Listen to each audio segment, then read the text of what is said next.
Mr. Prakash Javadekar. He is the former Minister for Environment, Forest and Climate Change and for Information and Broadcasting under the BJP government. He's a BJP leader. Thank you very much, Mr. Javadekar, for joining me on the telecast. And of course, the first question, the impact of the budget on the common man, on the taxpayers. Do you think the slabs have been revised and exemption has been given to taxpayers earning an income of up to 12 lakh rupees? To ensure that there is a steady flow and circulation of funds in the market, which will then allow for our GDP, which at this point of time is at 6%, to now further increase and reach perhaps 7 or 8%. This is absolutely true for two reasons. A, middle class was always feeling that we are paying taxes. But in Modi government, they started getting services, good infrastructure, good human resource development, good inclusive development. So they were happy. Now this time, it was their persistent demand that there should be a tax concession. And this tax concession has come as a bonanza because if you consider in the Congress regime, UPA regime, on 12 lakh, you were paying nearly 2 lakh rupees as tax. That has been saved now. And so he's very happy. The whole money will come in the market, in the consumption demand, and consumer demand is a backbone of Indian growth story. And therefore, this was an important thing, but more important, two factors only I think. Human resources development. After all, nation can make progress only if innovates. If only they skill their human resources. And on both these counts, there are major steps. What it is talking of Saksham Anganwadi is the preschool fundamental education, childhood education from 3 to 8 age of, and that is what we conceived in our national education policy. Plus Atal Tinkering Labs at 50,000 more schools. Then IITs to be expanded. More importantly, skilling excellence centers to be established. So there are a lot of efforts so that Bharatiya Bhasha books, all this will bring in the real human capital development, which will be the real asset for future. Second is, as earlier you were debating defense exports and all exports. Exports is a fundamental driver in this budget also. And we are sure that the way things are happening in USA, there is a good chance for Indian industry to penetrate further all over the world. And that we have to take, and that is facilitation in this budget. The ease of doing business is the hallmark. And ease of doing business is very important because even Indian industrialists were investing outside because there were so much burden of compliances and unnecessary compliances. And the same thing again and again and again, and making delay in the whole process. That government wants to avoid. And therefore, at the next stage, and that where Nirmala ji has also said that it is with the state government, it's a competitive cooperative federalism. And I really worry about it, and you will agree with it, that states have now to take the reforms forward. Otherwise, central government is doing what it can do. But unless state government reduces the time for sanction and actually permitting the operations, the things will be not changing fast. And that is what is the real point. And in this budget, that has been addressed.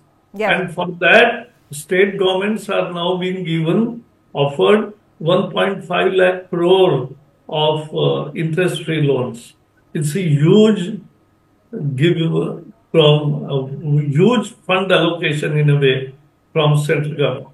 Right, absolutely. And one more salient point that was spoken about through the entire speech of Nirmala Sitharaman that lasted a little bit over an hour was job creation, the opportunities that are going to be produced, whether it is with regards to shipbuilding or shipbreaking, whether it is with regards to the loans that are being provided to the MSMEs, whether it is about the Krishi credit cards and so on and so forth. Job creation was the number one focus of the finance ministry when the budget was announced. What is the estimated opportunities that are going to be created if this plan is executed as it has been brought forth?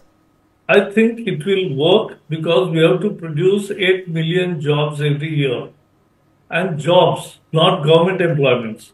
And therefore, gig workers' problems are also addressed. There will be basic social security for them, and they will also be covered under Ayushman Bharat. Thus, it will take care of them. It is in a way recognition of that unorganized sector and all other unorganized sectors. 35 crore unorganized employees have registered themselves on e-Shram portal. And I'm very sure that the government will come out in due course of time with good scheme for them also, providing essentially the security, social security and other benefits. So that will come, I'm very sure. Okay. It will, Okay, and also let's also talk about this very important point that has been mentioned, that has been included in the budget, which is the nuclear energy mission, where there is a plan to generate at least 100 gigawatts of energy by 2047 for transition into green energy.